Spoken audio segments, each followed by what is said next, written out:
Hello, everyone, and welcome to another episode of Underneath the Hood. I'm Dave Martin, the owner of Martin's Auto Repair in Central Phoenix. I'm Glen Hayward, the proud owner of Goodworks Auto Repair in sunny Tempe, Arizona. And I'm Lee Weatherby with Accurate Automotive in the heart of Mesa. And together, we represent 140 years of combined automotive experience. Our goal is to change the perception of our auto repair industry by going behind the scenes and underneath the hood.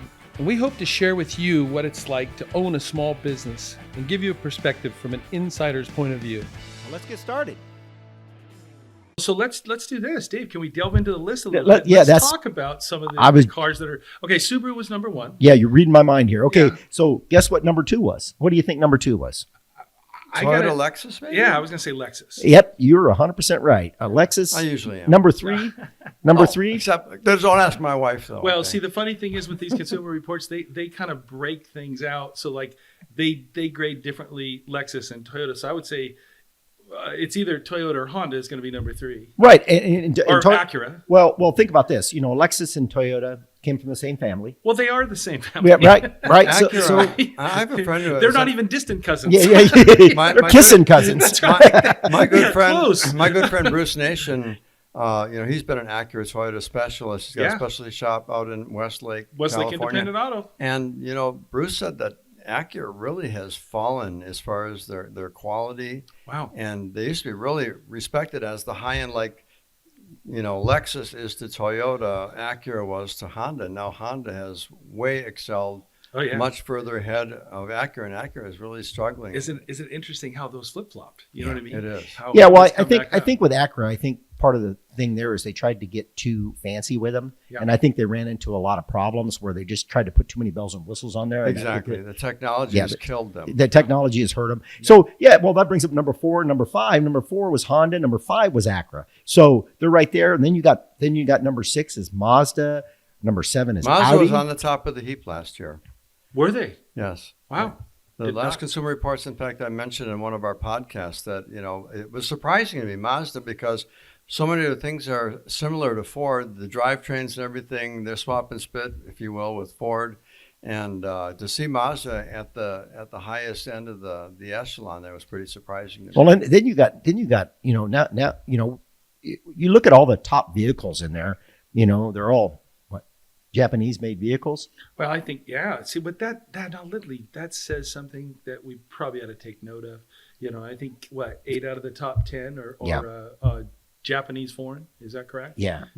And so I mean, because number seven's Audi, and then you got 8 is BMW, and then you got number 9 is Kia, and Hyundai is number 10. Wow. So you're looking at But mind you, some of these vehicles are not always made in Asia. Yeah. Many of the Hondas and Hyundais and Kias and everything, they're made in Mexico. They're made here in the United States. We have plants in North Carolina and Tennessee and different places where these vehicles are manufactured, which I think it's been a good thing for the American economy, number one. But on the other hand, it's also kind of kicked the local OEs like Ford, GM, and Chrysler. Well, they're not owned by, it's not an American company. Theoretically it is, but it's owned by Stellaris. But the deal is that the changing of hands of these companies has had an impact on its employees as well. And I'm not sure that everyone's always doing 100% of what they should do to make the vehicle that they're assembling as quality. Yeah, 8 out of 10. I hate to say it, you know what I mean? But Glenn, to your point, at least to an underlying tone of your point, that is, Underlying tone. Well, the quality of the vehicle for the consumer, let's face it, because that's what we're talking about. $50,000 to go buy a car, and you want to have some longevity and reliability. And the number one manufacturer nowadays is Subaru. We all assumed it was Toyota, but Toyota's right up there close to the top. Yeah, You've right got there. Your Hondas, you know what I mean? And let's face it, I think of all 10 there, I didn't even hear you mention one American quote unquote manufacturer. Well, and there was they're two they're at the bottom of the European. barrel. you brought that up, and I'm glad you brought that up because number 11. Guess what number 11 is? It's Buick. Buick. And see, Buick's long been the standard. Everyone used to think it was Cadillac. Oh, no. Oh, my goodness. No, GM. the GM most is high-tech stuff that GM has ever Buick. built has all been Buick. Yeah, And it's kind of great cars. Supercharged, Those are the ones turbocharged. that- They were the first ones to come out with it in the 60s. That's what my in-laws drove. That's what Forever. my dad drives a Buick. Yeah. there And go. you know what? That was his back in the day. And a lot of the clients that I had back in the 70s, 80s, 90s, Buicks. Buick was it, man. Well, and the funny thing is, I mean, if you really think back, and this is kind of off topic a little bit, but if you go back, think about where all the real new innovations came out in the GM lines. You know, the Grand National, Buick. Yeah, right. Oh no, yeah, they were kind of superchargers and turbochargers were on those things in the 1960s Absolutely. and 70s. Yeah, Absolutely. they were ahead of their time. Man. They were. They really stayed ahead of it. And then we got number 12 is Nissan, which Ooh. Nissan kind of dropped. You know, I years ago I had a lot of clients that had some Nissan trucks, and boy, I'll tell you what, he drove those things for like 400,000 miles. I have a 93 parked in my shop here that I bought from a customer. Thing's got like 170,000 miles on it. It runs just like the day it was. So here's sold, here's you know? here's the real question, you guys, because I'll be honest with you. I wouldn't buy a Nissan if you paid me to own it. You're right. You know what I mean? Not today. Their transmission, has been the pitfall, downfall. Do you know what's funny about this? And now they're merging. This happened about. Are they 3 years really? ago. Yes, they are. Wow. Well, They're merging with who? I just read an article. They are merging, I believe, with Mazda, if I'm not mistaken. Well, I will. Maybe that'll help them. I will. Someone's got to pull them out of the hole. I will that tell you they're this: in. that there was some people that came into my shop and asked to talk to my technicians about. They were from Nissan, Yeah. and they're they talking about bringing Mitsubishi. They were and having everything, some too. issues. They were having some issues with their cars, and they wanted input from the technicians. So I let them talk to my techs, and they basically told them what the issues that they had with Nissan. And so they're definitely realizing that they're having some issues, and they're trying to probably work through those. And they're going out trying to get feedback. And Yeah. it was first time I've ever had a car company ever send people out to go to different shops to find that information. And listen, I think that's admirable. You know what I mean? Yeah. And I hope, I guess my point in bringing up the thing that I was talking about before is I hope that, you know, generally competition is supposed to make, you know what I mean? Yes. People work harder. Right. And so I can only say this. If you look at these lists, just to, you know, your point earlier, Glenn, Toyota and Honda have always been what we're going to call fixed. Yeah. They've been kind of fixed standards, Yep. you know what I mean, on Gold, the the list. gold standard Standards of automobile what, ownership. Yeah, what we should strive to. And I'm sure the two of you and probably many other frustrated business owners, auto repair shop owners, call in to order a part that has failed on a vehicle, and they all say, "Oh, it's on national back order," and they're not lying. They do have a few of them on their own shelf to cover their own bacon when the customer comes into the dealership, but they will not release those parts. They have a certain quota and quantity that when they come in, they go on a special shelf. Do not sell to anybody. This is for us, right? And that's you're talking about just the general parts. Glenn, they do the same thing with the recall parts. Mm-hmm. You know what I mean? Oh, no, I was referring to the recall Yeah, part. they do the Any exact same parts thing with the that recall parts. they know that they're going to have to stockpile a certain amount to be able to cover their back sides, you know, and get the customer service. But even they run out of parts. Right. I mean, the parts guys are honest. I mean, if you know your parts vendors at these dealerships, they'll tell you, yeah, we even ran out of them. We had a stockpile of them, and they're coming in faster than we can fix them, you know. And I realize that there's a big disconnect between the dealerships and the corporate people who are having these things and outsourcing all of this stuff, because they've created a monster that it's going to take, I think, probably, maybe it'll never get resolved, but it's going to take decades for them to wipe the egg off their face from all the stupid decisions. And I got to they tell make. you guys something. Here's the thing that I look at, and the way, in my view, is that the technology is moving so fast, and they keep changing these vehicles. You know, we put the same part on probably 10 or 15 different vehicles back in the 70s and 80s. I mean, literally, the design of the mechanical design of the vehicle was pretty close to the same. Right. What they're doing now is they're changing everything in the middle of the year, you know, every year, every other year. So what's happened is when they're changing all of these, you know, designs of these vehicles and basically the mechanical part of it, what makes that vehicle tick, there's bad ideas. Yeah. And Well, yeah, I mean, bad you- engineering, But think about bad this, problems. and to your point, and I want to get back on topic, but to your point, they're doing like computers. You know, I mean, I hate to say it. I took my phone in just the other day, it's a computer, and it's 2 years old. Oh, we don't support that anymore. You know what I mean? We don't do that. So I just- in the old days, you know, we used to be able to they were doing consolidation where they were taking a lot of car lines. Let's use GM for an example. You could use this part and it would fit several different vehicles. Nowadays, everybody wants to be unique. They want to have unique components to fit their vehicles, or they want to have a unique, uptick. They want to have an edge. They want to have an edge. Exactly. Absolutely. And I don't mean a Ford edge. I mean an edge over the competition. Well, or even within their own brand. And you talked about it being a computer. Well, I just read today there's a recall coming out with one of the major manufacturers is having a problem with their screen. Yeah, absolutely. And so in the instrument panel that tells the speed of the vehicle. You bet. And all of that stuff. And it's all technology. And another thing, guys, is that, they're putting computers in cars, right?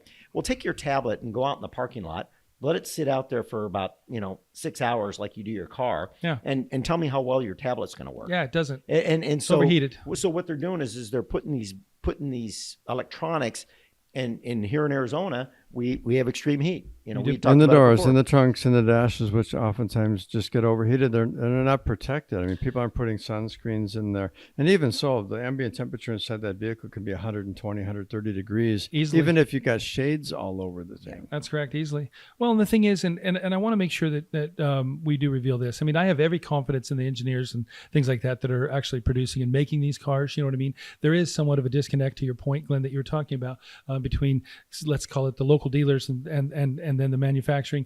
But at the same token, I'm grateful, really grateful for the administrations and things like that are looking out for us, you know what I mean, as the consumers, and they're getting us these recalls. And here's the thing, the best thing you can do when you do get these notices is don't avoid them. You know what I mean? Make sure that you call your dealers. Now, here's the interesting thing. A lot of people will come in, to our shop and they'll say, hey, we have this recall. Is there anything you can do about it?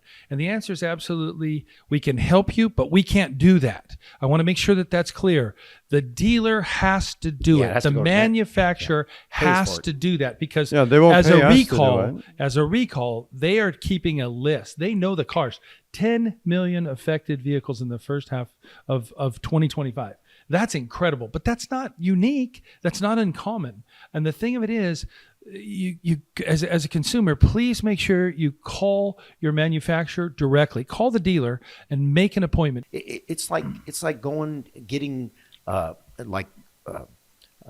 all these terms and conditions papers, like you're buying something, buy a house, and it's a Bible. There's a whole bunch of stuff that you got to read in there, and most of the time, by the time you're done reading, 50 pages, and you're tired by page 5. Yeah, right. You're going cross-eyed. And when you're done, you're dumber than when you started because you don't understand any of it. And like the owner's manual. Is it written in English, Dave? Yeah, no kidding. You wonder sometimes. It's not basic English. It's it's all legalese. There we go. And you look at the owner's manuals today. They're 200, 300, some of them even 500 pages. And back in the day, in when 60s and 50s, and it was 50 to 100 pages. Right. So there's a big difference, and it's overwhelming when you pull that thing out to try to read it and understand it. It's overwhelming to most people. And I guess the real thing that I'm hoping that we can kind of educate on a little bit here is I don't want to allude to the fact that the manuals don't have any value. That's not what I'm saying at all. Not. Yeah. You know what I mean? But what I am saying is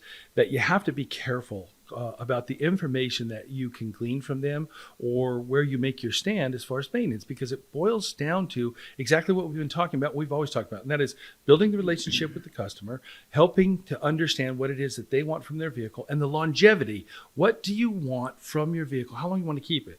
And if it is a long time, then we have to modify, if you will, the maintenance program, for getting the longevity. Right. And what do you use your vehicle for? I mean, how do you use it? Is this your grocery getter? You go once a week or twice a week to the grocery store and pick up a few things. You bet. Are you pulling a trailer? Are you loading it down with camping gear and you're going up north and climbing in the mountains? Are you using it for ride sharing? And the variables definitely matter. Right. Yeah, and to your point, you're 100% right. The thing of it is we're going to look at something. If we got a customer that's retired, that drives their car maybe 5,000-10,000 miles a year, or the guy that's or using less, or less, or the person that's using it for ride sharing, right? And they're driving that car, 20,000 miles a year. Right. There's going to be a whole different maintenance program there. I had a car come in a few months ago.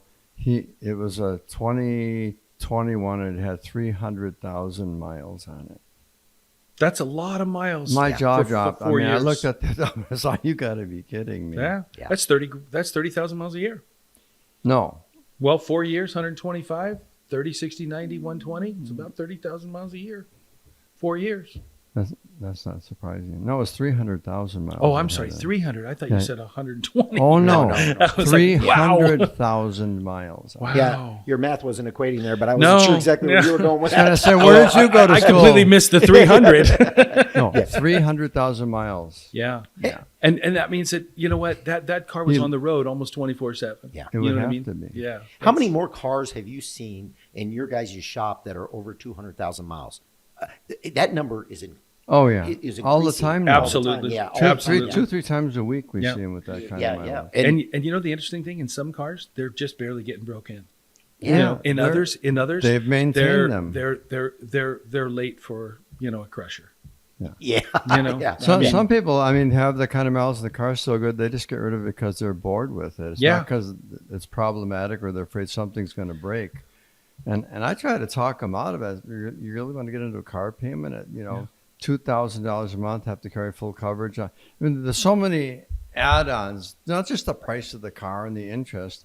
Now you're paying full. You got to carry full coverage on it until that car is paid off. And if that means 7 or 10 years, you're paying all that extra insurance. And as we know, insurance has absolutely doubled in the last couple of years. Right. Well, let me ask this question of each of you. David, let me ask you first, if you don't mind. But when people talk about, maintenance and following, do the dealers actually follow the guides? And from what I've seen, no. Yeah. Most of them. They have their own guide, don't they? They have their own guide. Yeah. Their own maintenance schedules. Yeah, right. And like you said, the thing of it is when the vehicle gets older and gets more miles on it, there's different things that need to get done that aren't really in the manual. Yeah, that's exactly right. That's exactly right. Glenn, how about you? Well, I think that, I hear many different opinions, even about what's being said to people at the dealerships, because Yeah. it's coming from another human being who has his or her own convictions about when to do stuff. So if they try to cheapskate themselves, I change my oil every 10 or 15,000 miles or whatever. And so they're transmitting that information to the customer and saying, well, they told me at the dealership I like to wait, 10 or 15,000 miles to change my oil. Well, that's really bad advice. But if that's that salesperson's conviction about their own car, even though they're trained to tell them, this is thus and so, yeah, I know they tell me to tell you this, but I'm trying to save you some money here. You're not saving them any money. You're going to cost them in the long run, especially for people who do keep their cars for 100, 200 plus thousand miles. The damage that is done doesn't really appear and rear its head until it's there. And see, therein lies the key right there. If you actually follow the manual, which is basic, you know what I mean, which is quite nice. It's better you know what I mean? than just It's guessing. better than nothing. It's Yeah. better than nothing. That's for sure. That's why I say there is some value. However, if you do choose that route to follow that and do only that, you will be missing a lot of things. And the hidden damage, the things that occur, they kind of know. You know what I mean? They have a lot of people that do kind of, the underlying, research to find out this car will last about, this many miles. We're talking about vehicles over 200. Most of the time, it's about the extent of what you're going to get if you follow it, to that degree. And that's if you're lucky. That's not necessarily a guarantee. You know what I mean? Yeah. But by being proactive, you know what I mean, and taking charge of doing things on what I'm going to call a routine or systemized maintenance program, that's where it's all about. That's what it's all about. Everybody thinks differently about their vehicle. You bet. And everybody drives differently. You bet. They do. You bet. How and do you everybody drive? Where do you drive? How often do you drive? How many miles do you drive? You bet. And how often have you had your vehicle serviced? And I guess you some got- of that data that helps build that relationship. Well, you got right? that customer that drives maybe 2,000-3,000 miles a year. And then you've got the customer that drives 30, 40, maybe 50,000 miles a year. Well, you've got you've got the A to B driver, you know what I mean? You've got the soccer mom drivers, you've got the long distance, you know what I mean, going from, let's call it Queen Creek into Phoenix, you know what I mean, consistent 35, 40 mile, day drivers. So the real key is understanding what they want from their vehicle, you know what I mean? And what kind of longevity, you know what I mean, they are expecting out of it. Because here's the thing, once again, we can enable, you know what I mean, our people to be able to know what they can expect from us, you know what I mean, before we ever even pick up a wrench or start working on their car. And that really, I think, sets us off well, because listen, we've heard even from our own producer, you know what I mean, about some experiences that have gone horribly wrong, because ultimately sometimes people, want to act like, well, I know more than you, or I know better than you, or I understand, this, and just they're to some degree condescending. That is absolutely not what you are looking for. Well, my wife ran up and says, I don't know. And she gets people on the phone and, hey, I got this problem. And she says, I'm sorry, I don't speak car. And she doesn't. She's not a technician. She's a business owner along with myself, but she doesn't speak that language. So she's going to connect them with someone who can, because if you're speaking two different languages, and my wife and I took a little honeymoon to Europe for our 30th anniversary, and we went to 6 different countries that all spoke different languages. So, it's difficult for those who don't speak any second language. It's very difficult. It makes it a very trying thing, but most people are very, amicable and everything. And the one thing you recognize in any language, good customer service. Exactly. Well, and we started out this podcast by saying, what should you look for when you're looking for a quality shop that you can build a relationship with? Well, and I'm going to have to tell you right now, communication. You bet. Is number one. Amen. Is number one. But you are absolutely right. But above and beyond that, let's just face it that they've got car trouble and they are looking for a shop. I tell all my customers, first thing you want to do is you want to go look at the reviews. Yeah. Yep. And find out how well they communicate. Well, years in business, and like you say, what are your customers saying about you? What are your customers saying about you? Right. What do our customers say about us? Because that really has some great validity to helping you make a decision. You know what I mean? And understanding, wow, these people have really been served. Because I think in addition to communication, all right, it is want to. You know what I mean? I want to serve you. I want to help you. Yeah, the communication. Communication is a very generic term. Yeah. Because there can be good communication, there can be weak communication, there can be bad communication, there can be hostile communication, there can be you're being talked down to communication, and they make you feel foolish, stupid, That's why I start out with listening. Uneducated. So there you go. There's the key. Listen to what the customer is looking for, what they want, what they need. Kind of feel them out and find out what's the best method of communicating with this person. Some people they have PhDs. Yeah. So, but they don't know anything about cars. It's kind of it's a weird mix. So you still have to understand who this person is, what they do, what they use their vehicle for, and how can we best serve them, right? And communicate that in a way that sounds intelligible to them at whatever level of understanding and education they may have or not have. And I will tell you guys this, whenever I look for a service that I don't provide or that I don't know anything about, one of the things that I do if I going on Google or going on the internet or looking for them, one of the things I really look for is I look at the reviews. Number one, to see how good they communicate and how well they listen, because you both said that, and that's perfect, because it really, you got 2 ears and 1 mouth for a reason. Listen more than you talk, right? Amen. And so I look at the reviews, and I'm going to be the first person to tell you that we're not perfect. No, we're not. And you know what? We make mistakes. And you know what? If we do get a review on there that is a concern of one of our clients, it's how you handle that review. I don't chastise anybody or people are entitled to their own opinions. Right. And people have their opinions, and sometimes sometimes we're not a match. You bet. It's no different than dating. Sometimes you're not a match. Right. But what I do is I look for how well did the shop or the business respond to that? Mm-hmm. Do they care? Mm-hmm. Do they really want to make it right? If there is something on their end that they need to change or rectify, every time that I get any kind of a concern from a customer, whether it's online or just verbal, I learn from. Mm-hmm. And you know what? And that's the most important thing. As a business owner, we learn from those things, because sometimes our processes they're outdated. Mm-hmm. Sometimes they're not. They could be better.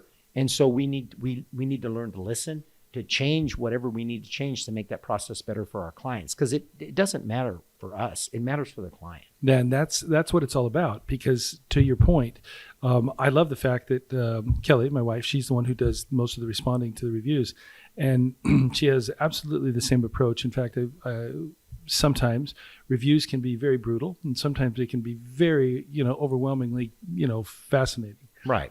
But you learn from both ends of the spectrum, because to your point, if there's an adjustments that need to be made, you know what I mean, an outdated behavior or a thought process, it gives us a chance to really rally and group, our team together and say, hey, listen, we need to be a little bit more focused on doing this. You guys, sometimes it's really about the little small things in life, you know what I mean, that make the biggest differences. It's not generally major overhauls. It's little tweaks, you know what I mean? But for the consumers and for the people that are coming into our shops, what we want them to know is we've got your back and we want to take care of you. Because here's the thing. I love and appreciate every one of my customers. Guess what, you guys? I love going to work. Me too. I like to come to work. It's a labor of love. You know what I mean? That doesn't mean that we don't have headaches and we don't have problems. I mean, come on, let's face it, guys. We're in the automotive industry. We gotta be insane. Yeah. But We are insane. But at the same token, That's a prerequisite. The people that we get to serve. Think about the opportunities that we have.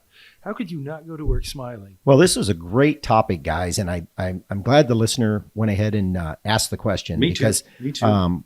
Anybody out there, if you have any questions, please send it to us at podcastunderneaththehood.com. Hey guys, before we close out here, I would love to kind of close the loop on the question. I'm not sure that we've really answered it. We've talked about some technical things. Glenn talked about 3,000 and 5,000. But what about that driver that we really got the question from that doesn't drive their car? I mean, it may be 5,000 miles to I think I heard earlier, 3 years before they exceed that. But the date says, listen, I'm due in March of 24. What are we going to do about that? Well, the thing of it is there again, what is the longevity of the vehicle? How long do you want the vehicle?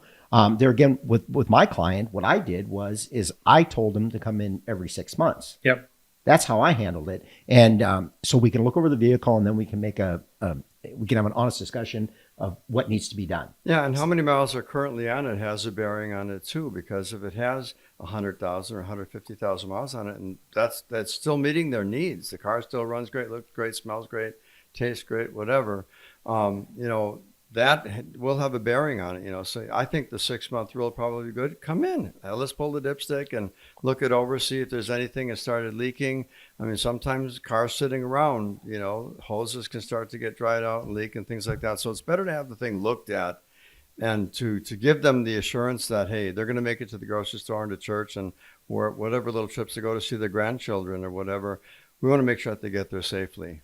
And you want to make sure that the battery's healthy, because when the car sits for a long period of time, there is some things sometimes running in the back. Yeah, and then all of a sudden computers are out and they're keeping alive, so it's and you end up running the battery down. And then of course you got to remember too, if they're driving short distances, they're starting the car, they're sucking juice out of the battery, and they're only driving it a mile down the road. They're really not getting that battery charged back up again. No, they're not. The alternators needs to be run for a little longer than that. Yeah, the thing that I've always shared, and I will just reiterate, your point is well taken. Your point, I think, is spot on, and that is at least a couple times a year. Wait a minute, he's spot on, and I'm only well taken? Yeah. Wow.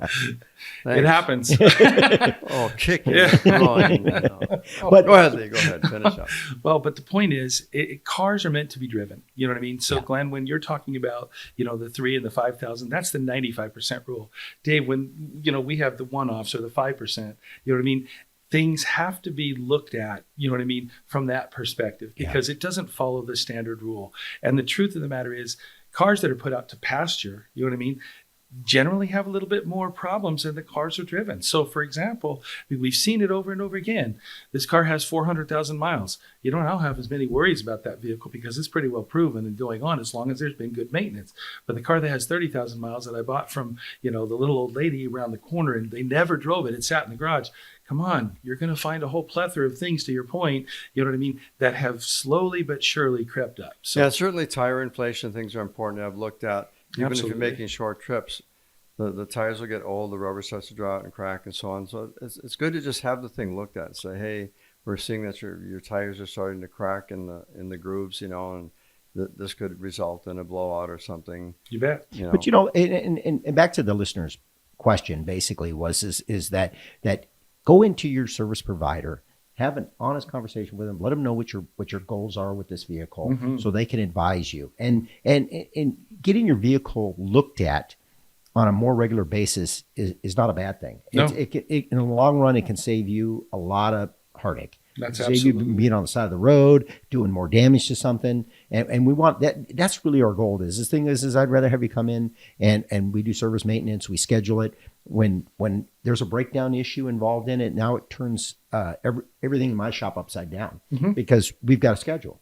And of course, now we've got to figure out a way to get another car in to meet that customer's expectations. Yeah, our industry is much like the medical industry. You need to go see your dentist twice a year. Yeah. You need to go to see your doctor at least once or twice a year just to make sure everything's okay. Maybe you feel great. You say, I'm not going to go see the doctor this year. I'm not going to go to the dentist. My teeth are still white. My teeth don't ache. Why should I go there? But you're not having looked at by an expert, number one, who's looking and taking x-rays and doing things, and they may be able to do some procedures on that can prevent some serious money being spent. It's always going to be less expensive to be proactive versus the reactive nature, you know what I mean, of just how things go, because it does create a little bit of chaos, you know what I mean, when we become reactive.